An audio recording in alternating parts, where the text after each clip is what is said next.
Bienvenue sur votre émission 3DS. Comme vous avez déjà l'habitude, pendant ce trimestre, nous serons dans un nouveau format. Vous avez déjà vu 3 leçons avec les invités qui sont à distance, puisque ce trimestre, c'est un petit peu différent. Dominique Fricart, comme j'ai déjà annoncé, prend un petit peu le repos pendant ce trimestre. Nous avons donc repris le flambeau et on a choisi ce format, ce qui nous permet d'avoir, comme je vous ai déjà annoncé les fois précédentes, des invités qui sont un peu plus loin, qui auraient du mal à venir dans les studios d'Espoir Média. J'ai aujourd'hui le plaisir d'accueillir Mathieu Fury qui vient de Paris. Comment ça va, Mathieu? Ça va très bien, merci Rickson. Heureux d'être avec vous ce matin. Et je voudrais aussi accueillir Suzanne Jacquet, qui est quelqu'un un peu du coin, ici en Suisse. Comment ça va, Suzanne? Très bien, très bien. C'est aussi des émissions que je suis régulièrement et c'est la première fois que je participe, mais c'est volontiers. Ben, très bien. Je suis content de vous accueillir. Je voudrais aussi saluer tous nos amis de la Fédération France Sud. Donc, vous regardez cette émission peut-être sur Espoir Média, mais peut-être sur la chaîne Adventiste FFS et aussi sur la chaîne Adventiste FBL, parce que les fédérations de la Belgique, Luxembourg et de Sud de la France sont en train, pendant ce trimestre, de relayer aussi cette émission. Et vous verrez de temps en temps des pasteurs de ces fédérations qui vont participer avec nous. Bon, aujourd'hui, on a une exception. Mathieu vient de la Fédération France Nord, mais c'est avec de bons cœurs qu'on l'accueille. Merci, m'accueillir dans le cercle.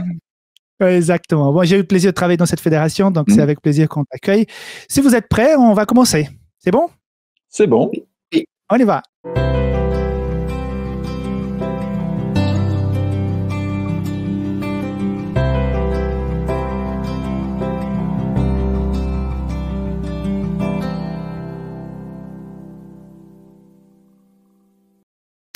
Donc, c'est un trimestre où nous parlons du repos. Aujourd'hui, nous avons la leçon numéro 4, le prix du repos. C'est une leçon qui est pour le sabbat 17 juillet. Elle est mise en ligne une semaine avant pour que chacun puisse l'accompagner et en parallèle étudier le questionnaire. Comme ça, vous pourrez avoir des idées, des insights pour pouvoir partager avec votre classe le sabbat prochain. Ou peut-être vous êtes moniteur et vous aimez bien regarder les émissions qui sont proposées sur la toile par rapport à la leçon du sabbat qui vient. Je voudrais aussi vous inviter à vous abonner à cette chaîne sur laquelle vous regardez, peu importe la chaîne, mais abonnez-vous.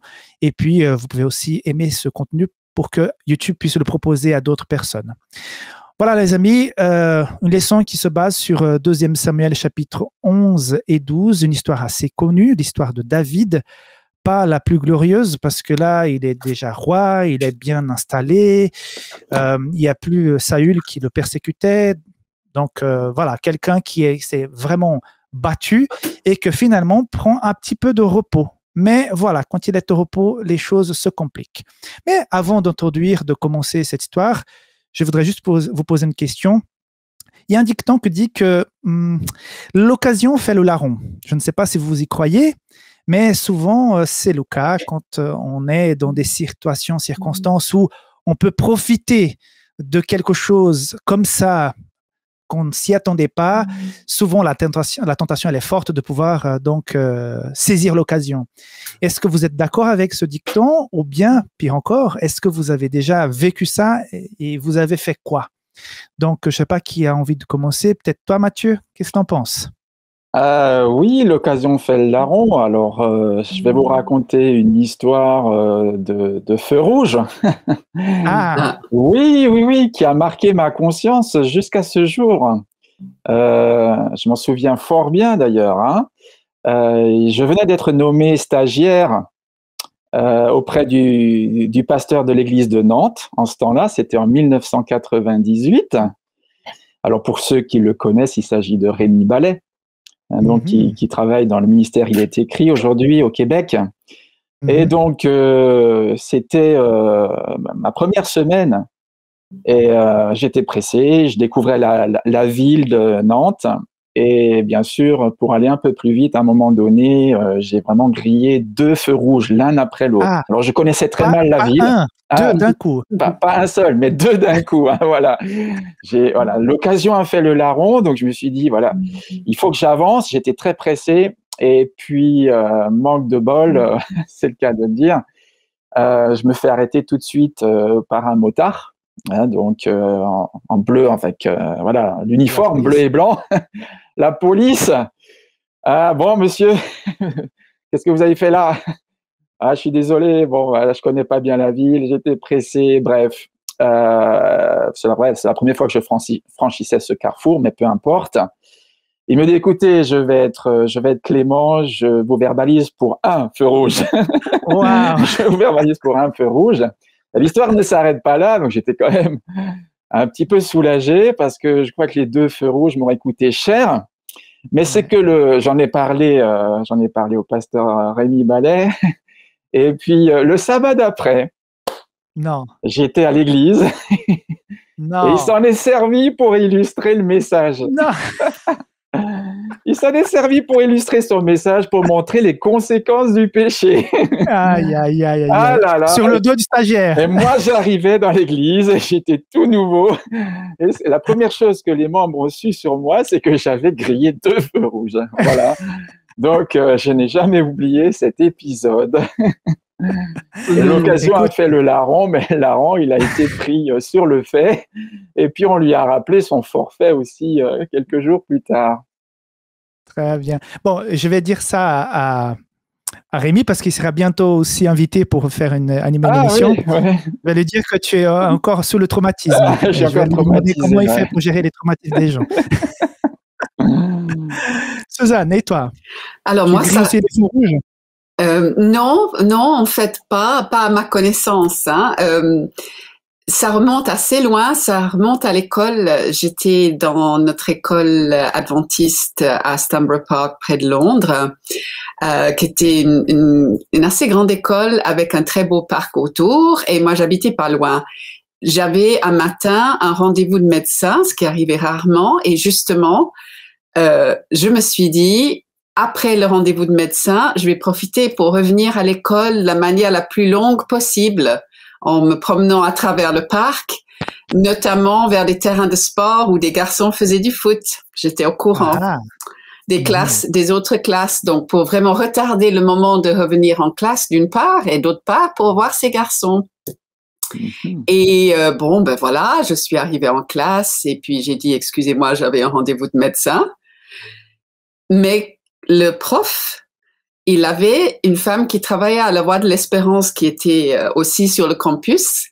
Et en voyant que je ne venais pas et il se demandait pourquoi, il savait pas où je devais passer, il a téléphoné à sa femme et puis elle a raconté qu'elle me voyait me promener pas du tout sur le cheval là. Bon, donc devant toute la classe, donc pour dire aussi, vous c'était devant toute l'église, moi devant toute la classe, il a bien fait comprendre que de tels détours n'étaient pas autorisés. Il a même dit certainement pourquoi je l'avais fait, que c'était pour voir des garçons. Et troisièmement, comme je n'avais pas dit la chose assez clairement, il m'a fait regarder dans le dictionnaire le mot mendacious, qui veut dire mentir, quoi. En gros, un adjectif très savant pour le fait de mentir. Donc, tout ça devant la classe en l'espace de 5-10 minutes qu'il a pris pour faire cette leçon. Et je m'en suis souvenu aussi très longtemps. Ben, la preuve, c'est la première qui m'est venue à l'esprit, là. Voilà. Voilà, on a payé cher. Hein? Oui. Je vois encore une fois que j'ai oublié de vous présenter à ceux qui nous regardent parce qu'on se connaît un petit peu, en tout cas je vous connais tous les deux, mais peut-être des gens qui nous regardent, ils entendent ces histoires sans savoir trop qui vous êtes. Est-ce que tu peux te présenter, Mathieu, rapidement? Donc moi je suis un pasteur de la Fédération France Nord. Lors de la dernière assemblée qui a eu lieu au mois de mai, j'ai été nommé directeur du département éducation. Et la nouvelle administration me confie en plus de cela 2 missions, collaborer à la e-Church, e-Church fédérale, et puis prendre en charge l'église de Paris Sud, donc le 130, comme on dit chez nous. C'est une église centrale qui se trouve dans le 13e arrondissement de Paris. Voilà, très bien. Suzanne. Voilà. Donc, moi, je suis de père anglais, de mère suédoise. J'ai grandi en Angleterre. Je suis venue plus tard à Collonges et donc mariée avec Pierre-André qui est suisse roman.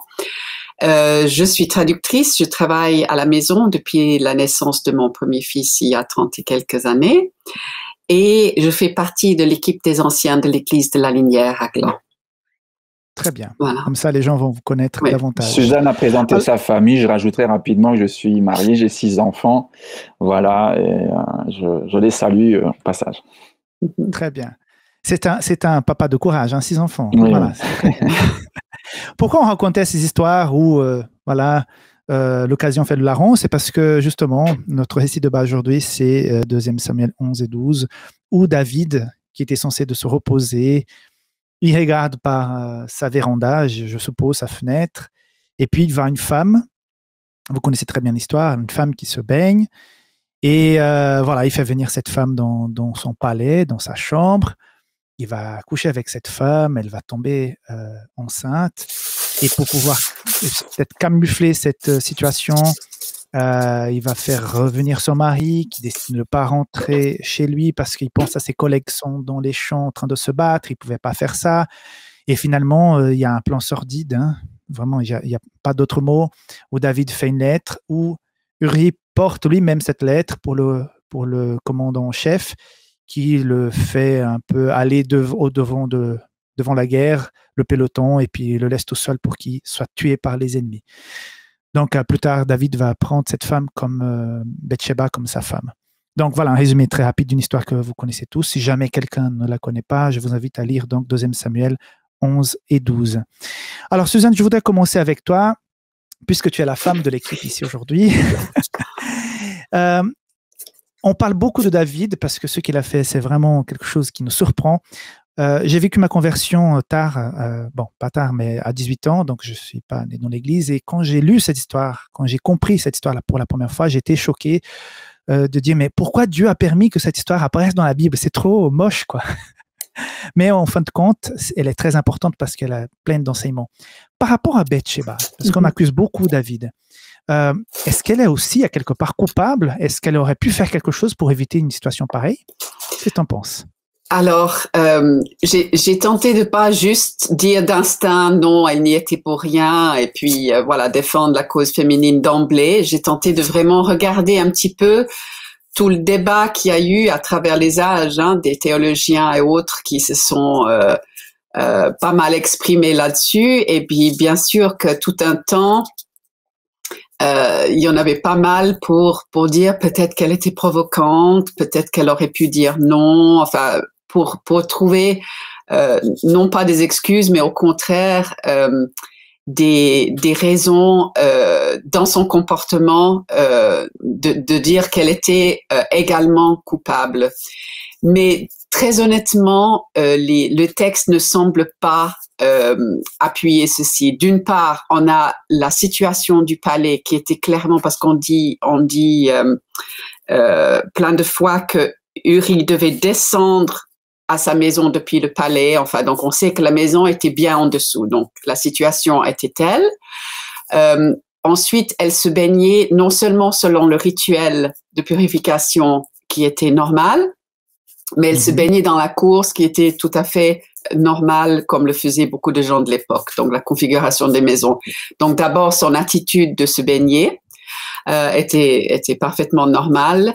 Et ensuite, dans la situation hiérarchique de l'époque, dire non au roi, ce n'était juste pas une possibilité qui lui était offerte. Quand on voit même Esther, qui fut une épouse aimée, mais qui risquait la mort en venant voir son mari plus tard, on voit que la situation de la femme était clairement là, simplement de subir ce qui était la volonté de Dieu. La volonté du roi, justement, qui se prenait pour Dieu quasiment vis-à-vis du peuple. Donc cette volonté du roi, elle était imposée, et clairement dans les textes, quand Nathan aussi accuse accuse le roi, et tous les textes qui parlent de cette situation parle de la responsabilité de David qui la prend, et le verbe qui est utilisé, il la prend. C'est quelque chose qui est péremptoire, c'est quelque chose qui... Avec autorité, Exactement. Avec autorité. Exactement, d'envoyer les messagers et tout ça. Et on voit que dans le contexte socio-culturel de l'époque, vraiment, elle n'aurait pu résister. En revanche, ce qu'on trouve qui est très beau, et je ne sais pas si on aura l'occasion d'en reparler, mais c'est que on voit que même qu'elle a payé très cher, non pas son propre péché, mais celui de David, mais que ça ne l'empêche pas plus tard de prendre la parole pour défendre la cause de Salomon, qui devait être pas seulement parce que c'était son fils, mais parce que ça avait été exprimé que c'était la volonté de Dieu. Et donc, on voit qu'elle ne reste pas sur cet échec qui était terrible pour elle d'avoir perdu l'enfant et d'autres choses, d'avoir perdu son mari, qu'on a toute raison de croire qu'elle pouvait aimer son mari. Donc, elle a été, beaucoup de gens l'admettent carrément violée. Elle a été violée. C'est un viol de pouvoir. À l'époque de MeToo, on le comprend bien, que ce soit les directeurs, le producteur de cinéma ou autre. Enfin, voilà. Donc, assez clairement un viol. Ensuite, la perte de son mari, la perte de son bébé qu'elle portait. C'est énorme comme deuil, mais qu'elle a su manifestement surmonter, puisque on sait même qu'elle a assisté qu'elle a remis la couronne à son fils seulement plus tard et tout. Donc, elle aurait pu être brisée à jamais et semble-t-il pas. Elle a pu faire sa résilience. Oui. Mathieu, donc je vois qu'il n'y a pas moyen d'accuser la femme ici. Et effectivement, c'est David qui porte compliqué, la responsabilité. Est-ce que tu as quelque chose à dire par rapport à Bathsheba? Comment tu la vois dans cette histoire? C'est vrai qu'elle est assez effacée. Hein. Elle s'exécute. Je vois ça comme ça.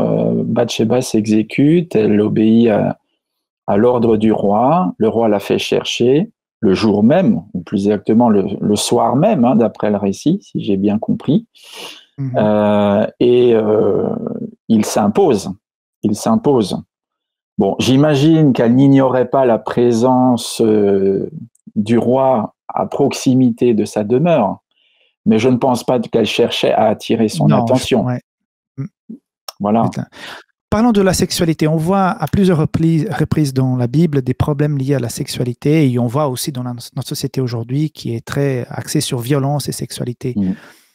C'est vrai que la sexualité, elle est belle, elle est importante pour l'être humain, quoi. Oui. Mais est-ce que Dieu n'aurait pas pu faire le besoin sexuel un peu moins fort pour qu'on évite aussi des situations comme ça? Est-ce que Dieu n'a pas eu tort de mettre quelque chose de si puissante dans sa création? Qu'est-ce que tu en penses? C'est vrai qu'en tant qu'être humain, on est bien souvent en lutte avec notre sexualité, ou plus exactement avec nos pulsions sexuelles. Dieu nous a donné un appétit sexuel, et cet appétit est une bonne chose en soi, comme l'appétit alimentaire. Voilà, la sexualité est nécessaire pour la communion conjugale, hein, d'une part, mais aussi pour la survie de l'espèce. On parle de la perpétuation de l'espèce. Donc, la sexualité a cette fonction-là. Elle soude le couple, et la sexualité permet la procréation. Il ne faut pas l'oublier. Donc, du coup, Dieu a voulu que l'homme soit attiré par la femme, que la femme soit attirée par l'homme, qu'il y ait un désir mutuel de rapprochement, d'intimité, de rencontre. Maintenant, encore faut-il canaliser ce désir. Certains hésitent à placer la sexualité parmi les besoins primaires, voire physiologiques. Pourquoi? Parce qu'on sait qu'il y a des gens qui vivent dans la chasteté authentiquement. Hein. Il y a des gens qui sont capables de vivre pendant des années sans avoir de rapport sexuel, sans même se masturber. Ça, c'est certain. Et qui sont équilibrés, qui sont heureux, qui sont épanouis, qui sont sociables. Donc, on sait que c'est possible. Il y a des gens qui en témoignent et qui sont de bonne foi, vraiment. D'ailleurs, l'apôtre Paul est un spécimen biblique, hein, et un exemple de chasteté. Donc, maintenant, ça fait quand même partie des besoins, hein, besoin de se rapprocher de quelqu'un. On a besoin de tendresse, on a besoin de toucher quelqu'un, d'être touché, ça dès son plus jeune âge. Donc, on peut répondre à ces besoins-là peut-être différemment, mais la sexualité est quelque chose d'impérieux parce que, bon, l'être humain est travaillé par ses hormones et il doit apprendre à maîtriser ce que certains ont appelé, notamment Freud, ces pulsions de vie que trahit la sexualité. Et si on peut faire un rapprochement, je dirais qu'il y a bien un besoin auquel personne ne peut se soustraire, c'est le besoin de s'alimenter. Et on s'alimente parce qu'on a faim, n'est-ce pas? On s'alimente parce qu'on a faim, donc il y a là un appétit alimentaire, et Dieu nous a donné cet appétit pour que nous puissions survivre, justement, à l'échelle individuelle, hein, voilà, et aussi collective. Ça nous permet de survivre. Mais s'il n'y avait pas l'appétit, nous ne mangerions pas, nous pourrions nous laisser mourir. On connaît des gens, voilà, qui se laissent mourir justement parce qu'ils n'ont pas d'appétit, ou qui tombent malades parce qu'ils n'ont pas d'appétit. Donc, et après, il s'agit de le réguler. Par contre, le contraire, c'est d'avoir trop d'appétit, et c'est de manger trop. Alors, entre anorexie, donc manque d'appétit, et boulimie, il y a bien souvent, l'être humain cherche son équilibre, hein. Et là aussi, dans la sexualité, l'être humain cherche son équilibre entre rien du tout, pas de contact avec les autres, pas de sensualité, hein, c'est un mot important aussi dans cette question-là, entre l'absence de sensualité, de contact, de chaleur humaine, de tendresse, et de l'autre côté, une sexualité débridée où on se rapproche de n'importe qui, quelqu'un me plaît, voilà, je veux la toucher et voir plus. Je pense que c'est tout le problème du déséquilibre de l'être humain, hein, et de ce que la Bible appelle la nature pécheresse de l'homme qui ne parvient plus à gérer ses pensées déjà au départ, son discours et puis son comportement. Ok, bah, très bien. Je pense que tu as bien encadré la chose. C'est un besoin naturel et important. Alors, revenons sur notre histoire. Suzanne, que s'est-il passé avec David pour qu'il tombe aussi bas? Que penses-tu? Oui, alors ça m'a tout de suite fait penser à Jacques 1, 15. J'ai cherché parce que j'avais plus la référence, mais je l'ai cherché. Et il me semble que l'histoire de David, c'est presque, comment dire, c'est presque le modèle de ce qui se passe dans ce verset. C'est puis la convoitise, lorsqu'elle a conçu, enfante le péché, et le péché étant consommé, produit la mort. Et j'ai trouvé très fort cette idée que chez David, il y a, on va parler après brièvement de qu'est-ce qui fait qu'il s'est laissé déjà aller à la convoitise, mais en tout cas, on a cette notion de, c'est ce que parmi les 4 commandements finalement qu'il a au cours de ce récit, il a enfreint 4 commandements, 4 paroles de Dieu pour une vie heureuse, il en a enfreint 4. Et ici, ça a commencé par cette convoitise.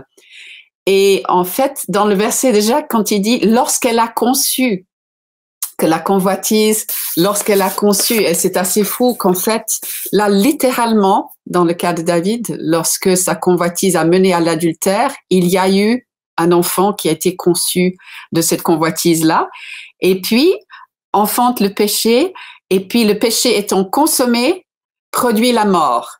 Et la mort, en l'occurrence, la mort du riz et la mort de ce bébé. Donc, c'était un cycle où il s'est laissé, manifestement, il était au plus bas dans sa relation avec Dieu. On voit à travers les psaumes toutes les différentes choses qu'il a vécues. Et on dirait, on a un proverbe en anglais qui dit que le diable trouve du travail pour des mains oisives. Et quelque part, sa place était, ce repos-là, c'est lui qui a décidé de le prendre, mais sa place était à la tête de l'armée. Et il a, enfin, avec, disons, en tout cas, il devait être, et il a pris déjà cette décision de se dire, je mérite ce repos. Et manifestement, effectivement, ça ne lui a pas réussi. Et on dirait qu'effectivement, cette oisiveté l'a mené à laisser cette convoitise s'installer très vite et puis à y répondre de suite. C'est clair qu'en tant que roi, il était habitué, donc une fois installé, après tout ce qu'il a vécu avec Saül avant, mais une fois installé lui-même, il a pu s'installer dans cette notion que le roi a droit à tout, que tous les appétits du roi doivent être satisfaits immédiatement, et donc, y compris celui de repos, alors qu'on a ce contraste immense avec Uri qui n'accepte pas le repos, y compris le fameux repos du guerrier qui aurait été de dormir avec sa femme. Uri le refuse en mettant son devoir vis-à-vis de l'armée, du peuple et du roi, ironie du sort avant tout, alors que David, dont c'était le rôle, il décide tout seul qu'il mérite le repos et ensuite il décide qu'il mérite ce repos-là aussi, qu'il conçoit comme un droit naturel, le droit de cuissage qu'on a vu à travers les âges chez dans l'aristocratie, etc. Et donc, oui, à partir de ce repos qui n'est pas le repos qui est proposé par Dieu, qui est plutôt l'oisiveté, ça a donné lieu à ce cycle qui devient alors un cycle vraiment vicieux et non pas vertueux, où une chose entraîne l'autre. Et ça, je pense qu'en revanche, on a tous fait l'expérience que une fois qu'on a fait quelque chose de travers, quelque chose où on a raté le plan de Dieu pour nous dans un contexte précis, eh bien, souvent, ça a des petites conséquences, et puis pour parer à ces conséquences, on invente un autre mensonge. Même mon histoire de me promener dans le parc, que je ne devais pas le faire à la base, après, j'ai quand même laissé entendre que le médecin, voilà, que ça a pris plus de temps que prévu. Enfin, voilà, clairement qu'une chose peut, alors heureusement pas toujours avec des conséquences aussi graves, mais quand on perd cette relation, qu'on voit à diverses reprises que David cherchait une relation presque charnelle avec Dieu, c'est-à-dire enfin, d'émotion et d'être relié à Dieu, là, dans ce moment-là, il s'est détaché de Dieu, et à partir de là, en écoutant que sa propre volonté, son propre désir, voilà, les conséquences se sont enchaînées et il s'est senti, et puis jusqu'au fait de ne pas se repentir avant qu'il soit vraiment mis devant le fait accompli, alors qu'il y aurait eu plusieurs moments à travers le récit où il aurait pu se rendre compte. S'arrêter, voilà. Il aurait pu s'arrêter. Donc une chose, voilà. Un péché a engendré un autre, qui a engendré un autre, et puis voilà, de fil en aiguille, il est allé très très loin. Justement, Matthieu, dans ce récit, on voit que le roi fait semblant de rien savoir. J'imagine que dans la cour, parce que les gens ont vu que Bathsheba est venue, les serviteurs étaient là. Je pense que ça se discutait déjà dans le palais. C'était voilà quelque chose qui était là. Donc, la question est la suivante. Nathan a dû intervenir. Oui. Nathan a dû venir tirer les oreilles du roi. Donc, c'était pas simple. Hein. Donc, opération délicate. Et opération délicate. Est-ce que ce qui a fait Nathan à cette époque, est-ce qu'on pourrait encore le faire aujourd'hui? Est-ce qu'on a aussi aujourd'hui des Nathans? Qui fait ce travail de Nathan aujourd'hui? Je me souviens du professeur Badenas qui nous disait, alors que j'étais encore étudiant et un de ses élèves, je peux vous le dire, le ministère de la répréhension, c'est certainement le plus difficile qui soit. Le ministère de la répréhension. Alors, qui sont les Nathans aujourd'hui? Dieu s'est servi de Nathan ce temps-là pour interpeller David. Nathan, c'est l'éveilleur de conscience. Il a éveillé la conscience de David qui était endormi, qui était donc en état de léthargie là, totale.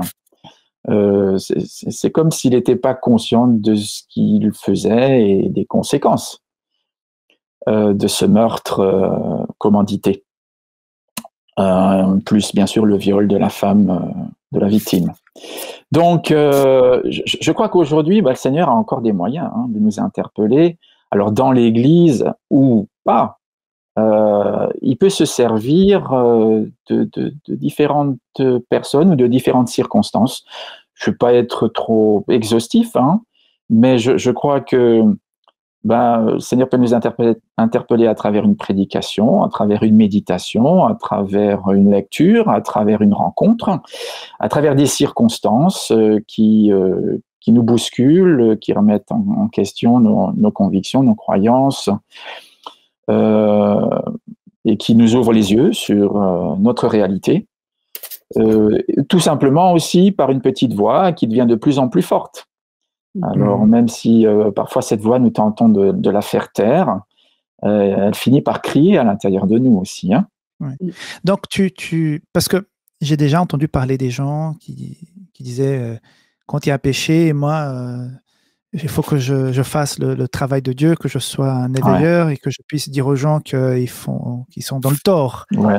Voilà. Oui, il peut y avoir des dérives, hein, c'est-à-dire qu'on peut se considérer comme un redresseur de tort dans l'Église, on va aller vers l'un, vers l'autre. Bon, si ton frère a péché, reprends-le. Hein. Mais il semblerait que ce soit plutôt d'abord contre soi-même, hein, c'est-à-dire si on est impliqué dans la faute du frère.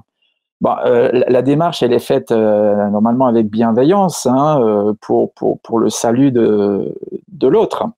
On voit bien Nathan marcher sur des œufs parce que il vient raconter une histoire pour que David finalement s'identifie au pauvre, à la victime, et finisse par donc exiger une réparation.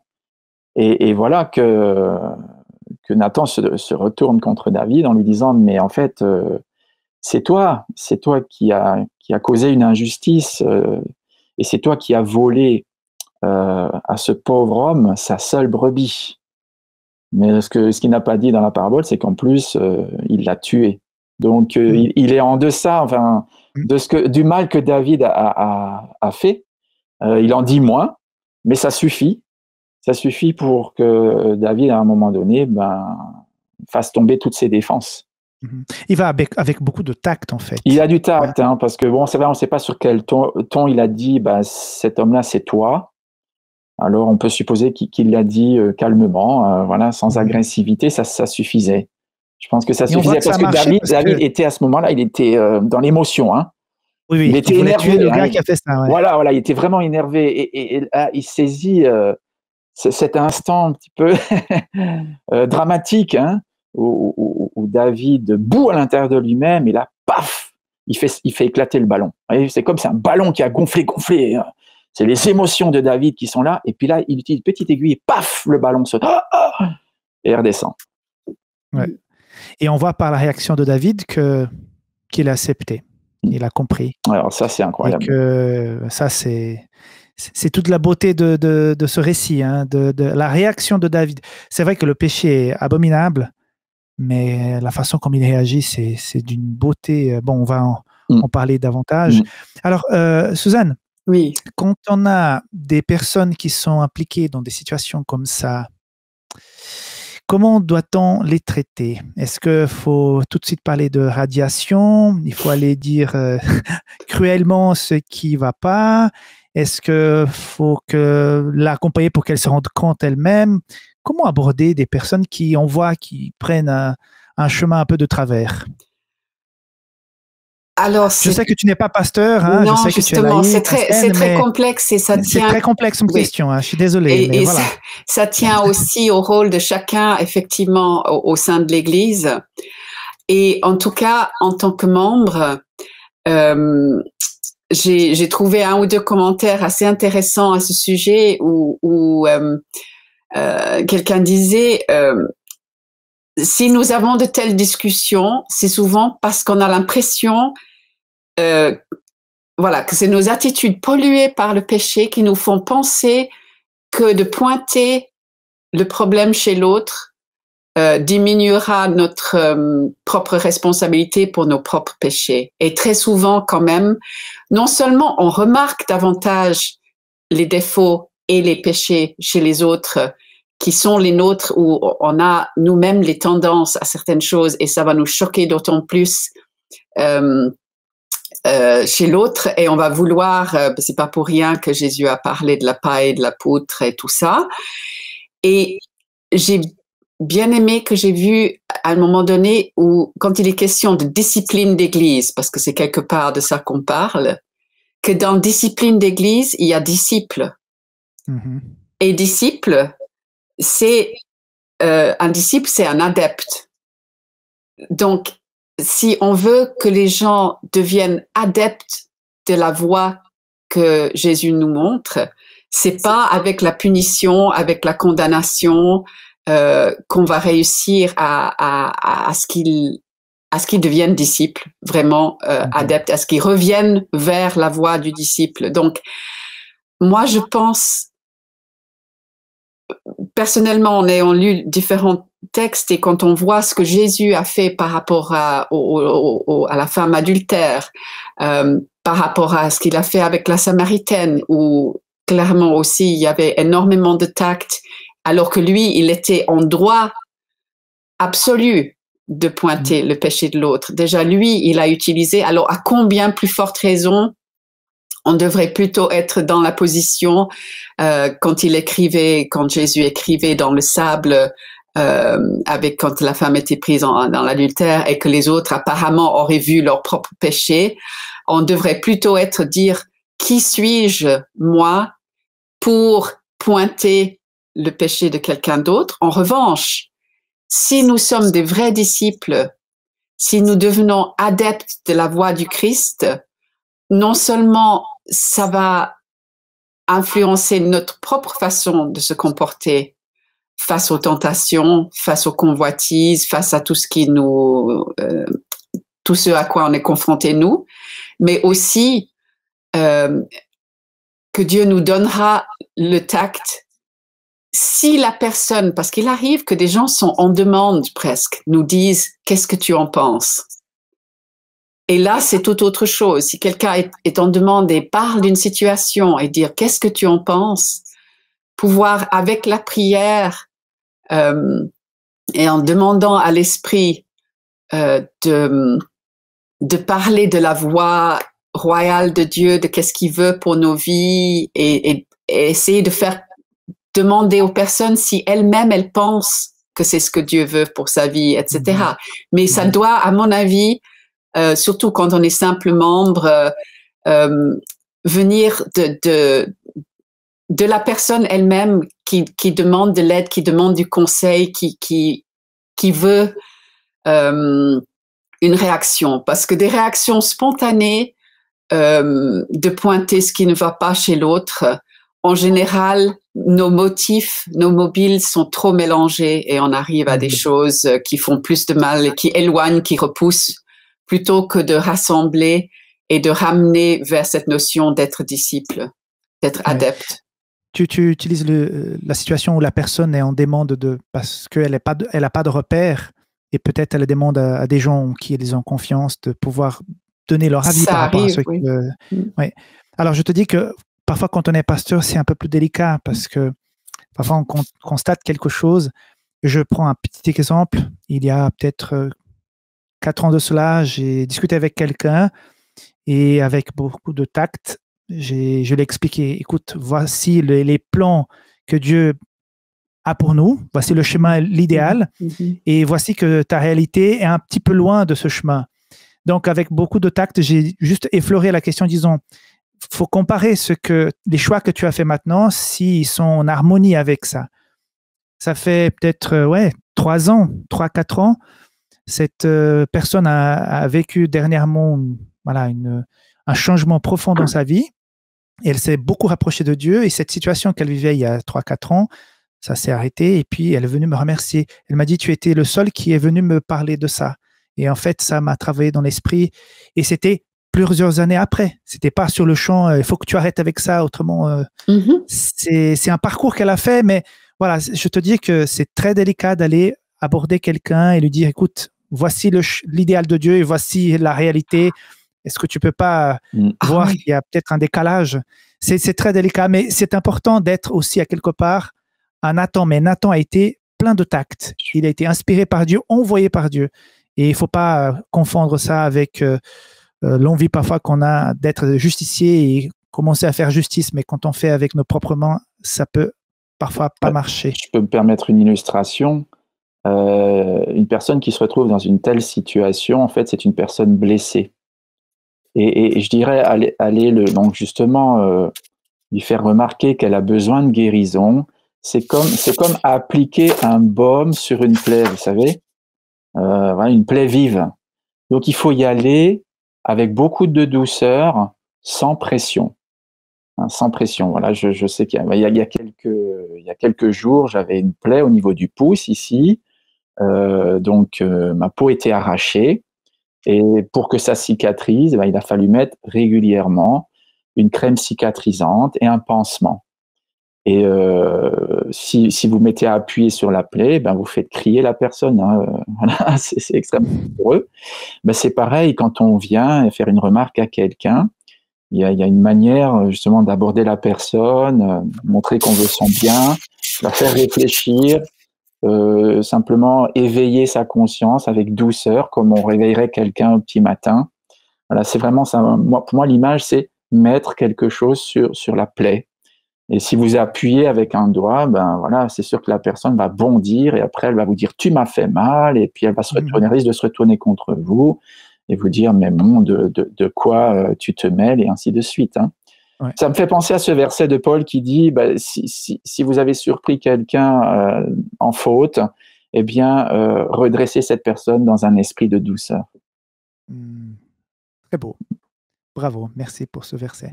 Justement, je continue avec toi parce que dans cette conversation avec David, dans 2 Samuel 12, verset 13, il est dit que David dit à Nathan, « J'ai péché contre le Seigneur. » Donc, il assume. Hein? Et Nathan répondit à David en disant, « Le Seigneur laisse passer ton péché. Tu ne mourras pas. » Alors, ma question est la suivante. Le Seigneur laisse passer ton péché, donc Dieu est en train de dire, « Écoute, enfin, comme tu reconnais, c'est pas grave. » Est-ce que c'est ça que Dieu est en train de dire là? Alors, c'est vrai que j'ai toujours été surpris par l'instantanéité de la réponse. David n'a même pas encore fini sa phrase que déjà, Nathan lui dit « Le Seigneur pardonne ton péché ». Enfin, dans la version classique, la version Louis II, on a « Le Seigneur pardonne ton péché ». Mais effectivement, littéralement, et la nouvelle Bible second nous le rappelle, c'est le Seigneur a laissé laissé passer ton péché, ou ton péché est passé. Tu ne mourras pas. Mais je pense qu'il faut associer les deux parties de la phrase. C'est-à-dire que normalement, le péché engendre la mort. Hein. Un tel péché, il a tué. On se rappelle quand même que le régime qui s'est appliqué en ce temps-là, c'était quand même un régime de base, œil pour œil et dent pour dent. Hein. Donc, David n'est autre qu'un meurtrier. Bon, il a aussi le privilège d'être un roi et donc d'être un petit peu au-dessus de ces lois-là, s'il le veut. Mais moi, ce que je comprends par là, c'est qu'effectivement, il ne sera pas sanctionné par la peine capitale. Vous savez, Adam et Ève étaient aussi sous un commandement. Hein. Ils ne devaient pas consommer du fruit d'un arbre, celui de la connaissance du bien et du mal. Dieu avait dit parce que le jour où tu en mangeras, tu mourras. Il avait même insisté, certainement tu mourras. Hein, littéralement, c'est de mort, tu mourras. Donc tu mourras d'une mort certaine. Mais ils ont mangé du fruit de cet arbre, ils ne sont pas morts ce jour-là. Dieu a dit, le jour où tu en mangeras, tu mourras. Alors, on va dire oui, mais bon, ça y est, ils ont commencé à mourir. Et ils sont morts, quelques centaines d'années plus tard. Oui, mais normalement, ils auraient dû mourir ce jour-là. Sauf que ce jour-là, c'est un animal qui est mort à leur place. Donc, il y a bien eu une mort. Mais c'est celle de l'animal, mais pas la leur, parce que la mort de l'animal s'est substituée à leur mort. Et donc, je comprends que Dieu, finalement,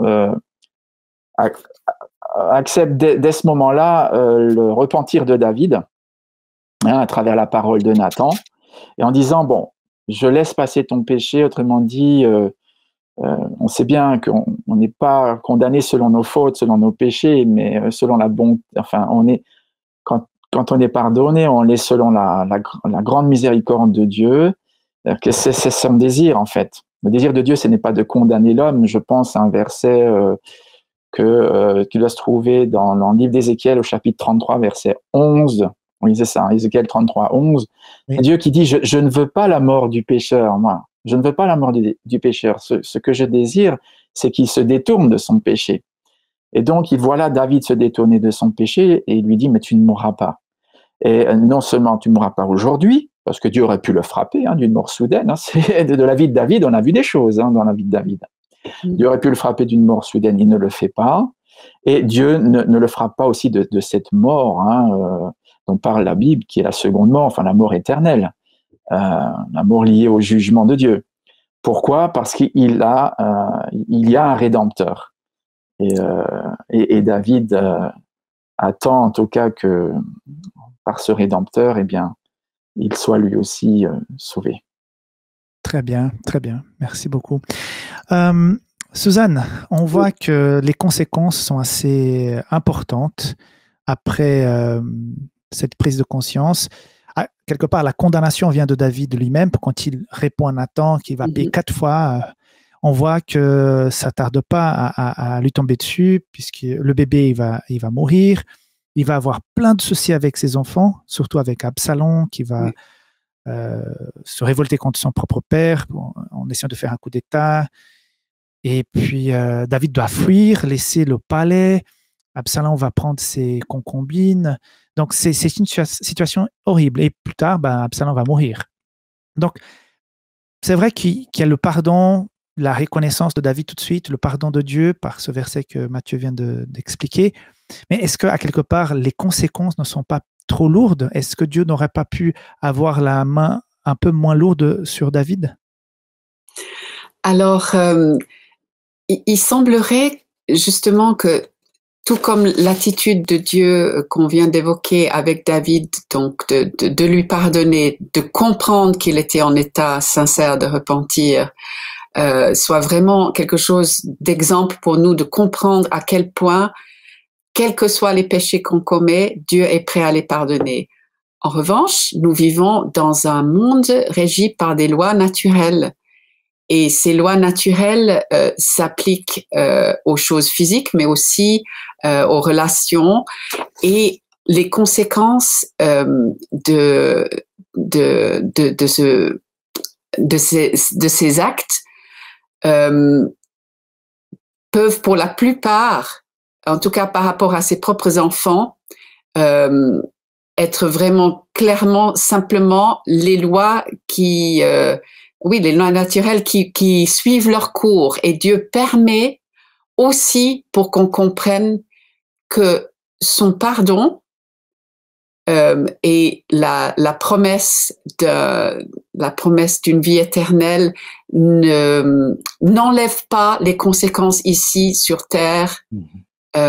Il peut permettre de traverser ces conséquences, il peut marcher avec nous pendant qu'on fait face à ces conséquences, mais elles sont là. Et justement, je trouvais intéressant que le grand-père de Bathsheba, Ahitophel, qui était un conseiller très connu, très apprécié, etc., on voit à quel point il a certainement été très blessé par ce qui est arrivé à sa petite fille, et comme il prend fait et cause contre David et avec son fils, jusqu'à lui conseiller justement de prendre l'harem, comme on voit encore maintenant que malheureusement dans les guerres, le viol et d'autres choses sont des armes de guerre. Là aussi, c'était une manière de montrer la révolte jusqu'à quel point on veut humilier ce roi. Mais là, clairement, dans ce grand-père qui, connu pour sa sagesse et pour sa mesure, en fait, qui tout d'un coup est prêt à aller très loin, est prêt à aller contre loin de Dieu, c'est parce qu'il considère que par son attitude, il ne mérite plus cette onction de Dieu. Et donc ça, c'est typiquement dans les relations où on voit que c'est pas seulement des lois purement physiques, mais aussi émotionnelles et relationnelles, que nos actes ont des conséquences. Et tant qu'on est ici sur Terre, Dieu ne va pas tout balayer ces conséquences en disant c'est pas grave, parce que ce serait contredire les lois justement de la nature. Et donc, voilà, je pense que effectivement, les conséquences ont été lourdes, mais comme résultat naturel et logique. Voilà. Et si je peux ajouter quelque chose, remarquez que David s'est auto-condamné en exigeant que le riche restitue 4 brebis aux pauvres. Et après coup, David perdra 4 fils. C'est quand même incroyable. Oui. C'est-à-dire que c'est la condamnation que David a prononcée qui s'est retournée contre lui. Il a perdu le premier enfant de Bathsheba. Hein. Donc, ensuite, il a perdu Amnon, il a perdu Absalom, et plus tard, Adonijah. Après sa mort. Hein. Après sa mort. Tout à fait. Tout à fait. Donc, c'est quand même impressionnant. Hein. C'est très de voir impressionnant, ce lien. Oui, mais sans les conséquences, il n'y aurait pas certainement une espèce de maturité qui s'installe. Les conséquences sont aussi là pour nous faire prendre conscience de la gravité du péché. Voilà, comme le feu rouge à quelque part. Hein. Ils sont là pourquoi? Pourquoi le policier est venu là? C'est parce que s'il n'y a pas de conséquences, on est tenté de brûler les feux rouges tout au long de notre vie. Quoi. Exactement. Et puis ça ferait bientôt des carambolages au beau milieu. Exactement. C'est dur à l'admettre, mais voilà, c'est à quelque part important. Alors, justement, Mathieu, je voudrais finir par ce bijou que je trouve qui est le psaume 51. C'est le psaume que David va rédiger, va écrire une fois qu'il comprend toute sa culpabilité, la gravité de ses faits.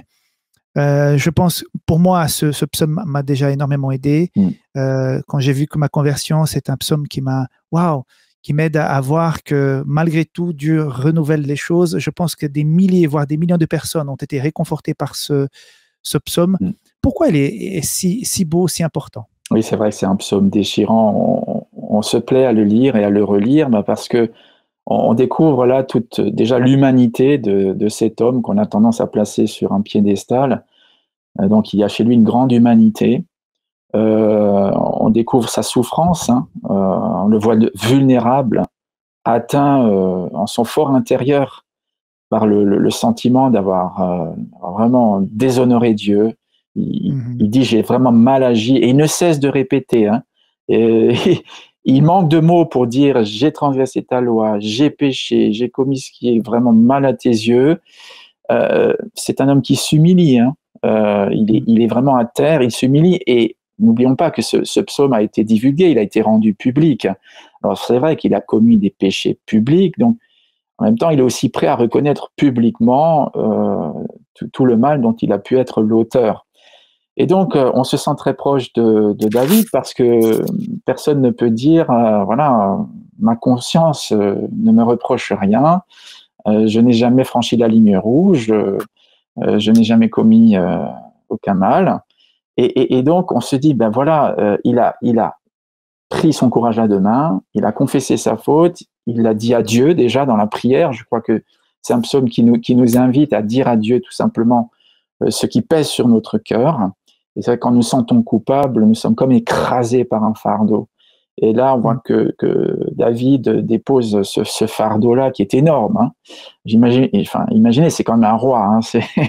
Il était connu comme le bien-aimé de l'Éternel, son chantre, celui qui avait vaincu Goliath. Hein, n'oubliez pas sa réputation. Bah là, elle est vraiment ternie. Et pour un moment, je dirais jusqu'à aujourd'hui, vous voyez, puisqu'on en parle.